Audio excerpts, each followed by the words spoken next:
Assalamualaikum warahmatullahi wabarakatuh. Selamat pagi, siang, sore, malam semuanya. Bagaimana nih kabar kalian? Semoga tetap kabar baik-baik saja. Seperti biasa, saya di sini hadir kembali untuk kalian semua untuk membawakan sebuah cerita horor untuk kalian semua untuk menemani aktivitas harian kalian. Nah, di video kali ini kita akan lanjutkan cerita yang kemarin ya, yang judulnya Griyo Sewu Demit. Nah, kalian yang baru datang, yang baru nonton di video ini, yang baru nemu channel ini, saya sarankan untuk terlebih dahulu menonton di part sebelumnya, karena biar kalian tuh ngerti alur cerita di part kali ini. Dan buat kalian nih yang sudah menunggu ceritanya, yang sudah mengikuti dari awal, inilah saatnya kita akan melanjutkan ceritanya itu lagi. Sudah siap semua? Pasang posisi badan kalian ternyaman dan jangan lupa juga siapkan cemilannya. Dan sekarang saatnya kita masuk ke ceritanya.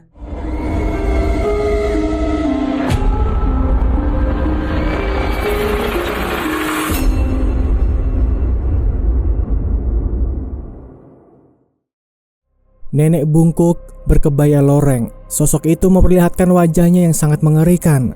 Rambutnya terjuntai ke bawah hingga mengenai pundakku. Dengan spontan, aku langsung menatap ke arah atas sembari mengatakan sesuatu kepada Mas Aryo. "Mas, ini sosok apa?" tanyaku. Mas Aryo langsung mendekatiku secara perlahan. Dia kemudian mengusap pundakku 3 kali sembari menetelkannya. "Mas Panji masih kuat?" tanya Mas Aryo. Secara bersamaan, sosok yang berada di dapur mulai menampakkan lagi. Kali ini, satu genderuwo terlihat jelas. Suara langkah kakinya benar-benar terasa. Auranya begitu pekat dan dahsyat. "Mas, ada yang datang lagi," ucapku. "Aku tahu mas. Mas Panji tetap di belakangku saja. Sosok yang di atas mas itu jangan diladenin. Nanti aku bakar setelah mengusir sosok besar ini," jelas Mas Aryo. Mas Aryo perlahan berjalan ke arah dapur. Lambat laun, langkahnya agak berat seperti ada gelombang air yang menahan kakinya untuk melangkah. Pikir Mas Aryo, sosok ini hanya akan menatap kami berdua dari dalam rumah. Dengan kedua bola matanya yang besar, sinar merah yang dihasilkan dari tatapan genderuwo itu menyilaukan pandangan kami. Ukuran matanya yang mampu menutupi ventilasi udara, genderuwo itu menggerak-gerakkan matanya ke kanan dan ke kiri, ke atas dan ke bawah. Dia melihat kami semua yang berada di dalam rumah itu. Sepertinya kedatanganku dan juga Mas Aryo membuat sosok mengerikan ini terbangun dari tidur pulasnya. Sekali lagi, dia kembali menampakkan kengerian yang membuat tubuhku dan juga Mas Aryo merinding seketika. Kali ini, gigi-giginya yang tajam dan berbentuk runcing memanjang ke arah atas seperti tanduk kerbau sengaja diperlihatkan begitu saja. Namun, tidak lama kemudian, sosok itu menghilang seketika. Entah apa yang terjadi, sepertinya memang sosok itu tidak ingin berurusan dengan Mas Aryo yang sudah sedari tadi bersiap diri. "Mas?" tanyaku kepada Mas Aryo. "Mereka sepertinya terganggu dengan kedatangan kita. Ada 2 hal yang memungkinkan mereka muncul. Yang pertama, karena sosok yang menempel di tubuh Pak Rocky. Dan terakhir, karena memang kedatangan kita." Mas Aryo pun kembali menatap Pak Rocky yang sedang terduduk. Kepalanya mulai menunduk ke bawah. Sepertinya, sosok pocong yang menempel di dalam tubuh Pak Rocky sudah mulai memberikan dampak yang negatif kepada Pak Rocky. "Kita harus cepat menyelesaikan ini," ucap Mas Aryo kepadaku. Aku pun langsung mengikuti langkah Mas Aryo yang sudah berada di dekat Pak Rocky. Tangannya mulai diarahkan ke bagian leher Pak Rocky sembari membaca sesuatu. "Mas, tetap di belakang saya. Soalnya, saya mau narik pocong itu keluar dari tubuh Pak Rocky," ucap Mas Aryo. Aku mengangguk paham. Ini pertama kalinya aku melihat seseorang yang ingin menarik paksa pocong dari tubuh seseorang. Umumnya, kejadian semacam ini tidak bisa dilihat oleh orang-orang biasa. Namun, orang yang memungkinkan bisa melihat di saat pocong itu dikeluarkan, sudah dipastikan dia memiliki kelebihan tertentu. Tibalah saat di mana Mas Aryo menarik paksa sosok pocong yang berada di dalam tubuh Pak Rocky. Seluruh urat leher Mas Aryo keluar dengan jelas. Tangannya menggenggam sesuatu yang dipastikan adalah bagian kepala dari pocong tersebut. Lalu, aku pun mencoba untuk berkonsentrasi agar bisa melihat apa yang sedang terjadi dengan Mas Aryo dengan ekspresi yang mengerikan itu. Tiba-tiba, sesuatu mirip seperti kain berwarna putih keluar dari kepala Pak Rocky. Warnanya sangat kontras dan tidak terlalu jelas. Lalu, kain tersebut memanjang membentuk seperti lengkungan tubuh seseorang yang ternyata itu adalah bentukan dari pocong. Sampai-sampai begitu pocong itu ditarik dari tubuh Pak Rocky, aku terkena sambaran energi yang keluar begitu kencang.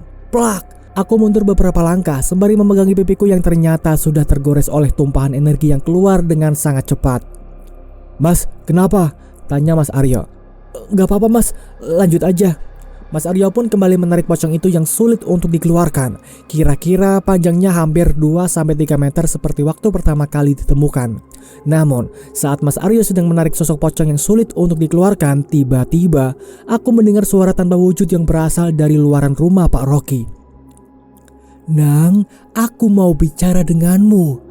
Hatiku langsung berdegup kencang. Entah mengapa, kakiku melangkah dengan sendirinya untuk menuju keluar rumah Pak Rocky. "Mas, mau kemana?" tanya Mas Aryo. "Ada yang datang, Mas," ucapku. "Siapa?" "Sepertinya orang yang mengirimkan pocong ini. Dia mau bicara denganku." Mas Aryo pun menghentikan penarikan pocong tersebut. Energinya benar-benar tersedot habis ketika menarik satu makhluk yang sangat sulit untuk dikeluarkan ini. Saat aku melangkah keluar, tiba-tiba tubuhku merasakan ada energi yang besar yang datangnya dari atap rumah milik tetangga Pak Rocky. Lalu di atas sana sudah terduduk seseorang nenek bungkuk dengan mengenakan kebaya berwarna loreng. Matanya yang berwarna putih dengan rambut yang tidak terurus membuat seluruh tubuhku merinding saat melihatnya. Kamu siapa?" tanyaku. Nenek itu kemudian turun secara perlahan, kakinya tidak menyentuh tanah dan terbang ke arahku. Lalu tangan kanannya menyentuh daguku seperti hendak memberikan ancaman yang serius terhadap apa yang aku lakukan. "Kamu gak usah ikut campur dengan masalahku, nak. Kamu masih sangat muda untuk ikut campur urusan orang dewasa." "Aku ikut campur apa toh? Aku hanya membantu teman dari pemilik kantorku." "Kamu telah membuat para demit yang ada di sekitaran berdatangan. Tubuhmu sangat harum. Mereka ingin memilikimu. Namun, bukan hanya mereka saja yang tertarik denganmu. Akan tetapi, para dukun yang berada di wilayah pantai utara, mereka semua menginginkan tubuhmu ini." Aku hanya terdiam. Nenek bungkuk itu pun membalikkan badannya, lalu terduduk di dekat teras. Dia kemudian memukuli lantai sebanyak 3 kali sebagai pertanda bahwa aku harus duduk di sampingnya. "Duduk sini, nak. Aku ingin bicara." Aku pun langsung menuju ke tempat di mana nenek itu terduduk. Aku masih belum yakin apakah dia ini manusia atau memang makhluk halus. Pasalnya, ketika dia turun dari atap rumah warga, posisi kakinya tidak menyentuh tanah dan terbang ke arahku. Lalu, saat dia duduk, aku melihatnya seperti manusia biasa. Apakah nenek ini adalah seorang dukun yang memang menyerang Pak Rocky dengan menempelkan sosok pocong tersebut? "Dengarkan aku, nak. Kamu harus tahu mengapa aku menempelkan pocong itu kepada orang yang tidak pernah menghargai orang lain." Aku pun mengangguk paham. Namun getaran energi ini benar-benar sangat besar, sampai-sampai perutku merasa mual dibuatnya. "Kamu mual, nak?" "Nggih, Nek." "Perkenalkan, aku Mbah Supini. Aku sedang melakukan rogo sukmo.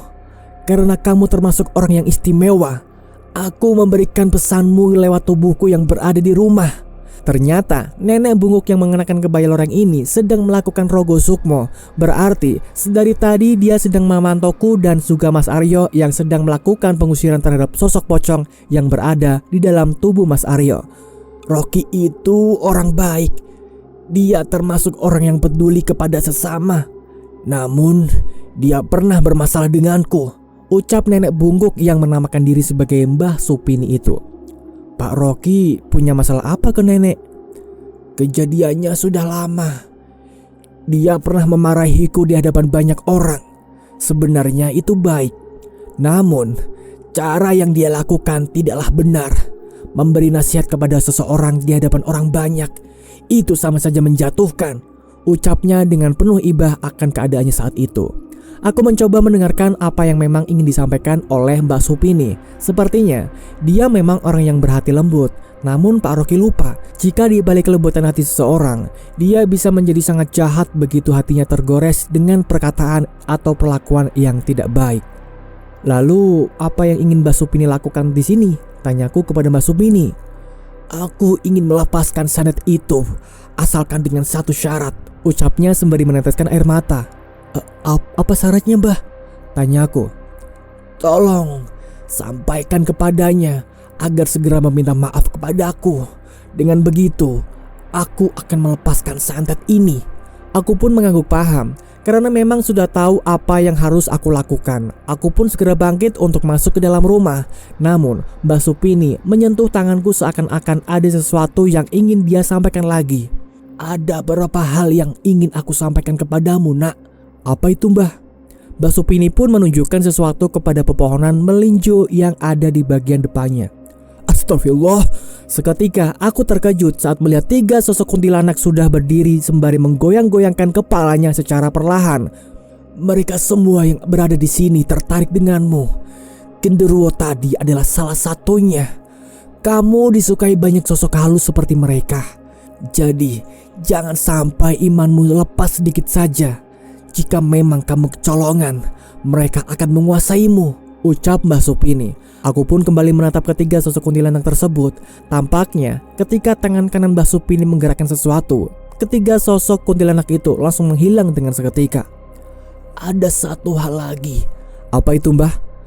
Aku menghormati kodam penjagamu dan juga bapakmu. Mereka berdua baru saja mengingatkanku untuk tidak mengganggumu.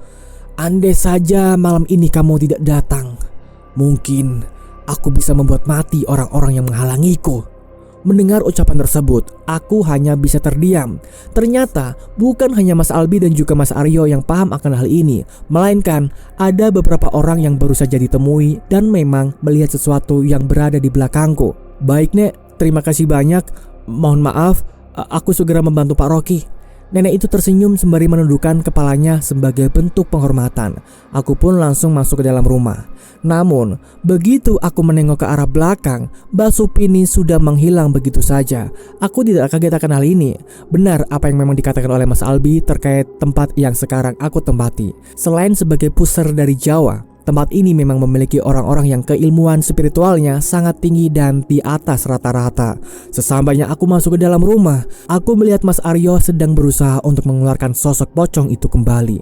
Namun, karena energi dari Mas Aryo sudah sangat menipis, aku pun langsung membisiki Mas Aryo terkait solusi untuk mengeluarkan sosok pocong tersebut. Mas, coba bongkar rahasia Pak Rocky. Dia pernah bermasalah dengan siapa aja. Barusan ada nenek-nenek yang datang dan ternyata dia adalah orang yang mengirim santet tersebut. Mas Aryo yang mendengar tersebut langsung terkejut. Pak Rocky, ucap Mas Aryo. Iya Mas, kenapa? Tanya Pak Rocky. Aku pun langsung mengambil kesempatan ini untuk bisa mengatakan hal yang sejujurnya yang terjadi kepada Pak Rocky. Pak Rocky, boleh saya kasih tahu tentang sesuatu? Tanyaku kepada Pak Rocky. Monggo Mas, ada apa emangnya? Aku menatap Mas Aryo dan Mas Aryo pun hanya mengangguk seperti menyetujui hal tersebut untuk dibicarakan. Nganu Pak Rocky, sebelumnya saya mohon maaf jika perkataan saya sedikit lancang.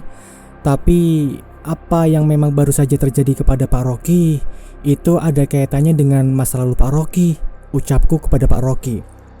Masa lalu? Maksudnya Mas? Tanya Pak Rocky.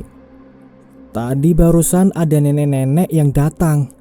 Kehadirannya memang tidak bisa diketahui oleh banyak orang Pak, karena dia melakukan Rogo Sukmo. Dan nenek tersebut mengatakan jika Pak Rocky ingin pocong yang berada di dalam tubuh Pak Rocky itu menghilang, Pak Rocky harus meminta maaf kepada nenek itu, ucapku. Pak Rocky pun mulai mengingat-ingat sesuatu. Sepertinya dia memang pernah memiliki masalah terhadap seseorang nenek-nenek. Oh alah, Mbak Supini, ucapnya. Benar Pak, namanya Mbak Supini. Astagfirullah, saya hilaf Mas.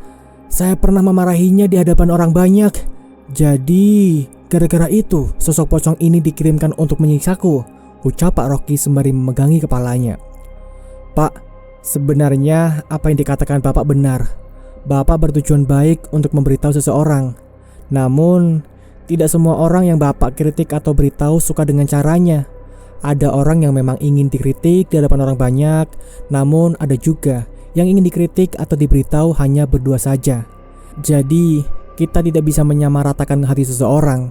Keadaan setiap hati dan perasaan seseorang itu beda-beda Pak, ucapku kepada Pak Rocky. Pak Rocky pun memahami hal tersebut. Dia pun segera meminta maaf atas apa yang memang pernah dia lakukan di masa itu. Mas, masih ada nggak pocongnya? Tanyaku. Sudah hilang Mas. Kayaknya Mbak Supini narik santetnya. Alhamdulillah.